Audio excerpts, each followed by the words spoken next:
Hey guys, what's up? So this is going to be the review of the Diecast Masters Cat 390F LME.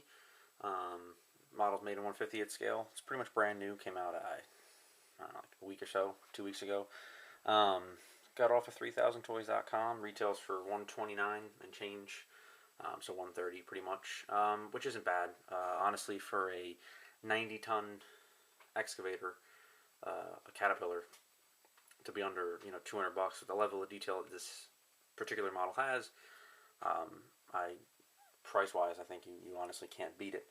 So definitely, I recommend that initially right off the bat just for the price. It's worth it. So far, my opinion of the model.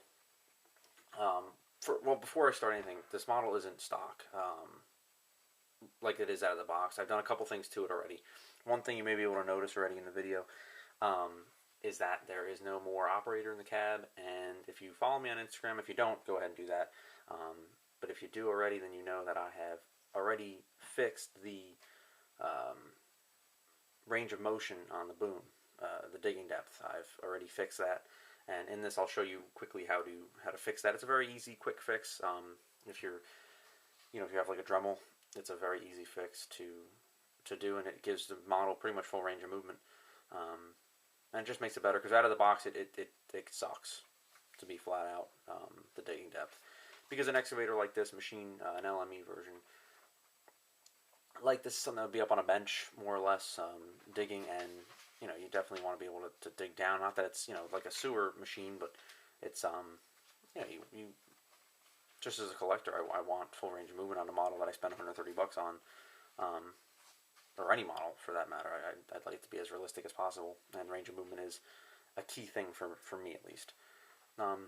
So anyway, Diecast Masters. So far, what I've noticed a big difference between them and Caterpillar is, between them and Norscot, I should say, is that the model, the detail isn't in metal as much. It's primarily plastic. The best way I'm going to compare it to is like a Universal Hobbies model. It seems to me that would be the closest thing I would compare it to when it comes to the amount of plastic on it. As in, part of the car body is plastic, the cab's plastic. Many pieces are plastic on the model, which is for me isn't that bad. I don't really mind that too much as long as the level of detail outweighs the amount of plastic used, and on this model it does, hands down.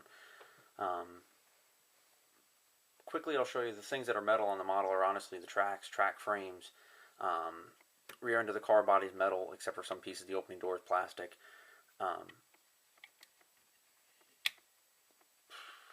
And this is plastic. Other side's also plastic, where the fuel tank is.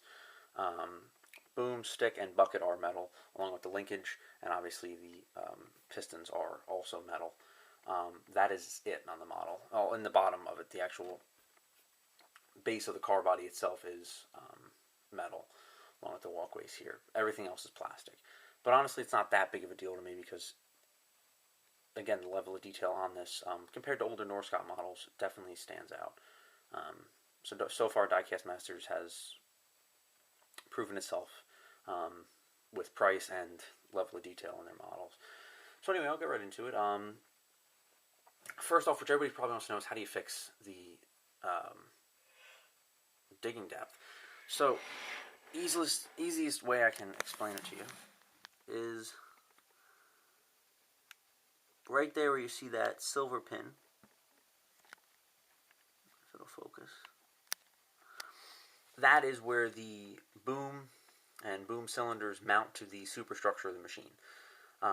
If you flip the model over, there's a set of screws. If you unscrew, pretty much, I took the entire thing apart, which is easier to work with. This piece here will be attached to the boom on its own. Unfortunately, along with the side one, because the way the lines are, if you don't want to rip them off, I didn't. It just kind of hung around. Anyway, you take that off, and if I can show you.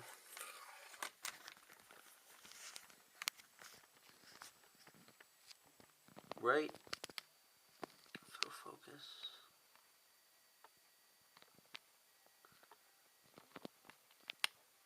Where the actual boom, not the black cylinder, but right behind it, the boom pins to the superstructure there.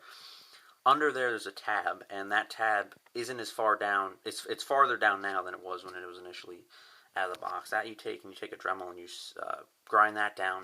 I couldn't tell you how much, but quite a bit, at least enough to where basically as you're doing it, you sit there and you grind a little bit and you pin it back in and you move it and you see if it works. If not, you keep grinding a little bit more. I probably took off maybe, I don't even know a measurement. I kind of just kept going on it, and you just grind a bunch of it evenly on each side. Obviously, same on that side. You just keep grinding it down. I'll get a pencil and show you.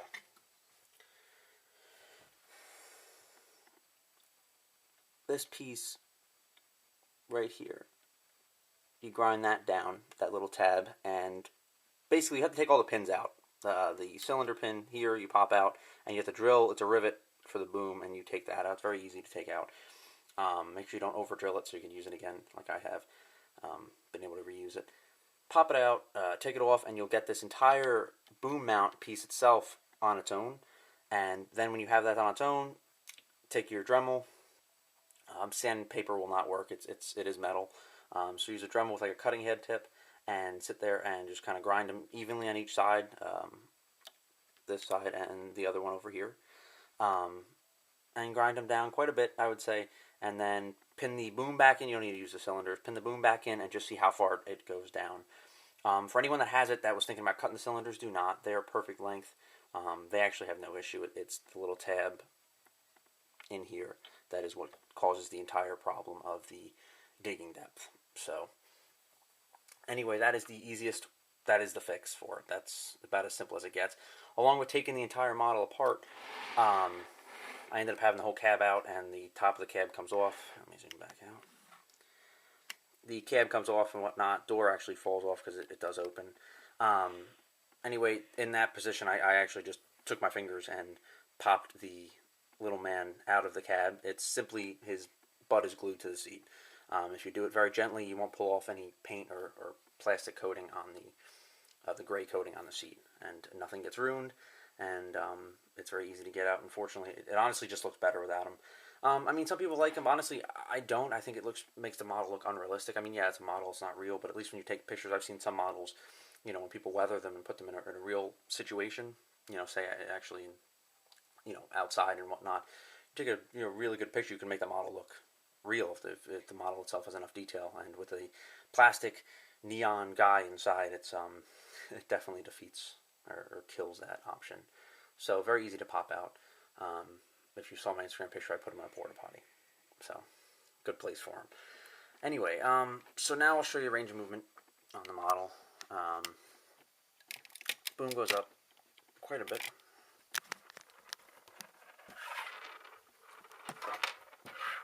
Having a fight with a pencil, like so. Stick goes out all the way, as you can see, and the curl on the stick is also very, very nice. All very realistic, just like the real machine would be. The bucket curls all the way back. Cylinders are fairly stiff, but flexible enough to where you can move them without, extreme pressure. And the bucket curls in very nicely also. Now the biggest thing, when the boom, best way I remember it, is that is the depth that it went. So the teeth on the bucket do not actually touch. That's how far it went down when you first got it out of the box. Now with the fix,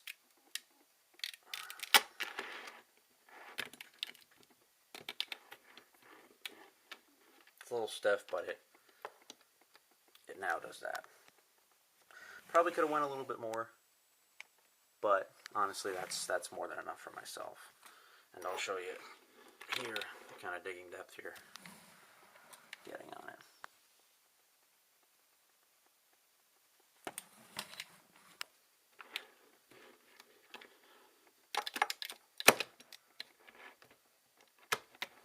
The tracks roll exceptionally smooth. It's a smooth surface here, but on any sort of a rough surface, they grab very easily. Very, very nice. They also seem strong, linked together, so they're not going to fall apart like some of the older Norscot models have.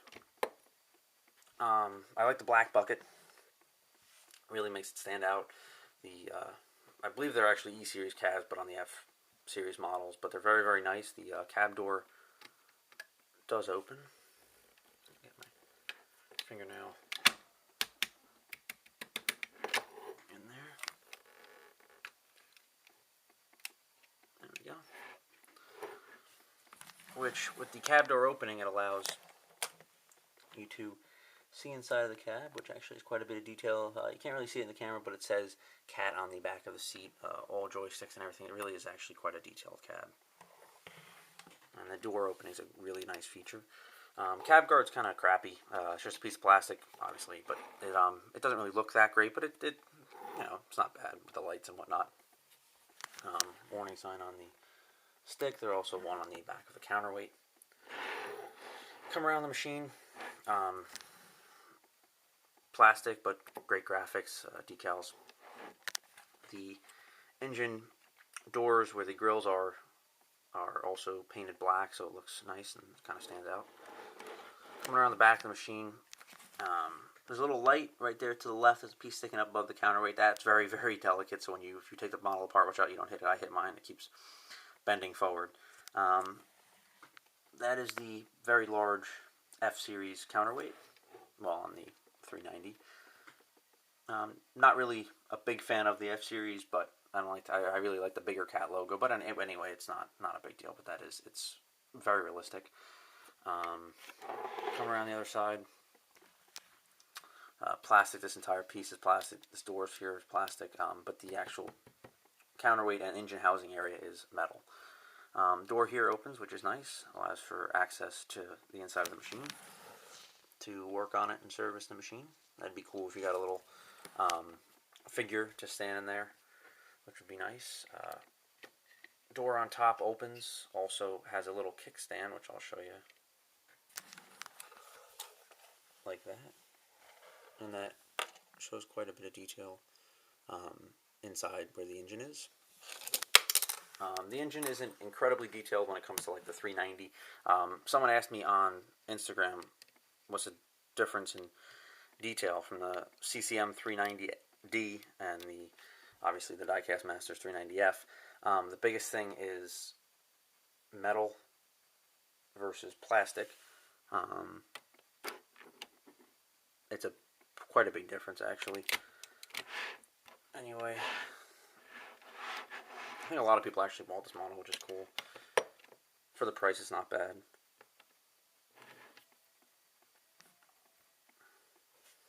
Show you on top of the machine here. What's really good about this model is the paint. From plastic to metal, they actually matched perfectly, which is awesome. As you can see on top, you really can't even tell the difference. So definitely give it up to Diecast Masters for that. Again, as I said, like for the price, for $130, you really can't beat the model.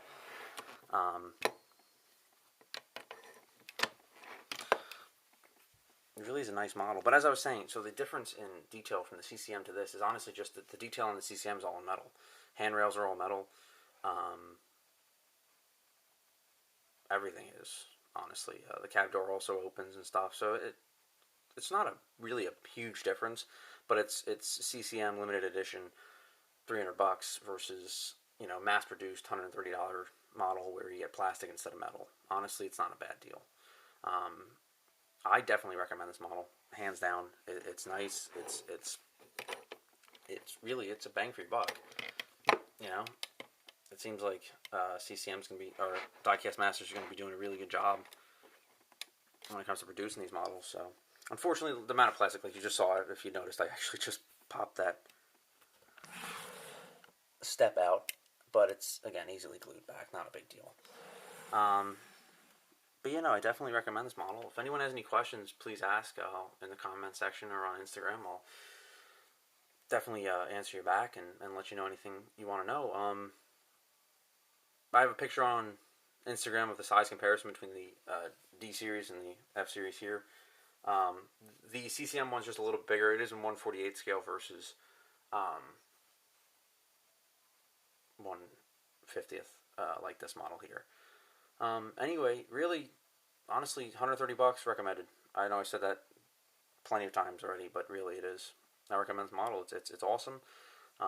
So far, Diecast Masters hasn't impressed me, other than the range of movement, which was truly an easy fix.